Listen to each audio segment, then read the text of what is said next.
ये हैं दुनिया के सबसे अजीबो गरीब पुल जिन्हें सिर्फ नसीब वाले देख पाते हैं। Number 7, Eshima Ohashi bridge. Japan का एशिमा शाशी ब्रिज मैत्स्यू और कासाइमेनिटो नाम के 2 शहरों को जोड़ता है। इस ब्रिज की सबसे खास और खतरनाक बात इसकी ढलान है, जो बहुत ही ज्यादा बेतुकी है। इस पर चढ़ने में अच्छी अच्छी गाड़ियों का दम निकल जाता है और उतरते समय इतनी ज्यादा स्पीड बढ़ जाती है कि कंट्रोल करना मुश्किल हो जाता है। इसके अलावा नाकाओमी झील के पास इस ब्रिज के नीचे से शिप तक गुजर सकते हैं। नंबर 6, रुई ब्रिज चाइना। इसे बैंडिंग ब्रिज के नाम से भी जाना जाता है। ये चाइना के जेजियांग सिटी में है, जो कि 100 मीटर लंबा है और 140 मीटर ऊंचाई पर मौजूद है। यह ब्रिज कुछ टाइम पहले इंटरनेट पर तेजी से वायरल हुआ था, जिस पर सैकड़ों मिलियन व्यूज आ गए थे। इतने सारे व्यूज आने के बाद भी लोग इस ब्रिज को रियल नहीं मान रहे थे, क्योंकि लोगों को लग रहा था कि ये सिर्फ फेक वीडियोस हैं। लेकिन बाद में जब इस ब्रिज की और भी बहुत सारी वीडियोस वायरल होने लगी, तब जाकर लोगों को यकीन हुआ कि हाँ, ऐसा कोई ब्रिज रियल में एग्जिस्ट करता है। इस ब्रिज को ऐसे डिजाइन किया गया है जिसे देखने पर लगता है कि एक ब्रिज में ही 3 ब्रिज है। Number 5, golden bridge. वियतनाम में मौजूद ये एक ऐसा ब्रिज है जो लोगों को नेचर से कनेक्ट करने के लिए सबसे ज्यादा हेल्प करता है, क्योंकि इस ब्रिज के चारों तरफ हरियाली ही हरियाली है। ये ब्रिज 150 मीटर लंबा है, जो कि समुद्र तल से 1414 फीट ऊंचाई पर मौजूद है। ब्रिज को सपोर्ट करने के लिए पोल्स को बनाया गया है, लेकिन उसके अलावा ब्रिज को और भी ज्यादा सपोर्ट करने के लिए 2 बड़े हाथों को भी बनाया गया है, और इन हाथों के डिजाइन को देखकर लोग इस ब्रिज की तरफ और भी ज्यादा अट्रैक्ट होते चले आते हैं। ये गोल्डन ब्रिज भी सबसे पहले इंटरनेट पर ही वायरल हुआ था। Number 4, helix bridge. यह ब्रिज सिंगापुर में है, जिसकी लंबाई 281 मीटर है, जिसे 24 अप्रैल 2010 में लोगों के लिए ओपन कर दिया गया। यह एक घुमावदार ब्रिज है जिसमें 4 डेक को भी बनाया गया है। लोगों को अपनी ओर अट्रैक्ट करने के लिए इस अमेजिंग ब्रिज को बनाया गया, जो कि मारियाना ब्रिज सेंट्स बिल्डिंग की तरफ जाता है। इस ब्रिज में परफेक्ट LED लाइटिंग का यूज किया गया है। शाम के समय इस ब्रिज पर डेली लाइट शो भी होता है। इस ब्रिज को तो देखने लोग आते ही हैं, साथ ही इस ब्रिज का लाइट शो भी देखने बहुत सारे लोग आते हैं। Number 3, millennium bridge Newcastle. ये ब्रिज इंग्लैंड में है, जिसे टाइम नदी के ऊपर बनाया गया है। ये ब्रिज भी पैदल चलने वाले लोगों के लिए और साइकिल से चलने वाले लोगों के लिए है। ये एक ऐसा ब्रिज है जिसे उठाया भी जा सकता है,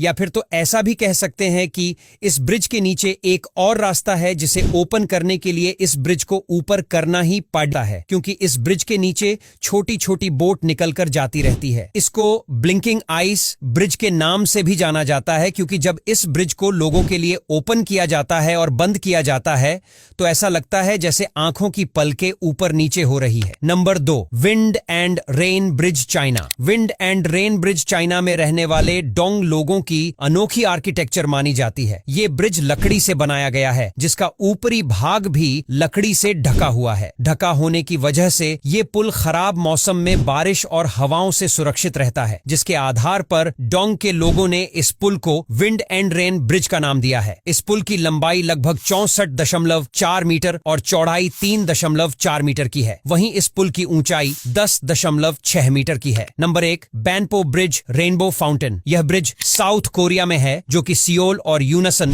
2 बड़े सिटीज को आपस में जोड़ता है। यह ब्रिज साउथ कोरिया का सबसे पहला डबल डेक ब्रिज है। इसके दोनों साइड में वाटर जेट को लगाया गया है, जो कि शाम और रात में ब्रिज पर एक अलग ही लुक देते हैं। ये वाटर जेट म्यूजिक और लाइटिंग के हिसाब से चेंज होते रहते हैं। दुनिया में सबसे लंबा पुल फाउंटेन का रिकॉर्ड भी इसी ब्रिज के नाम है। इस ब्रिज के फाउंटेन शो को देखने टूरिस्ट भी आते हैं। अब यहां तक वीडियो देख ली है, तो फिर वीडियो को लाइक और शेयर करना बिल्कुल भी मत भूलना। धन्यवाद।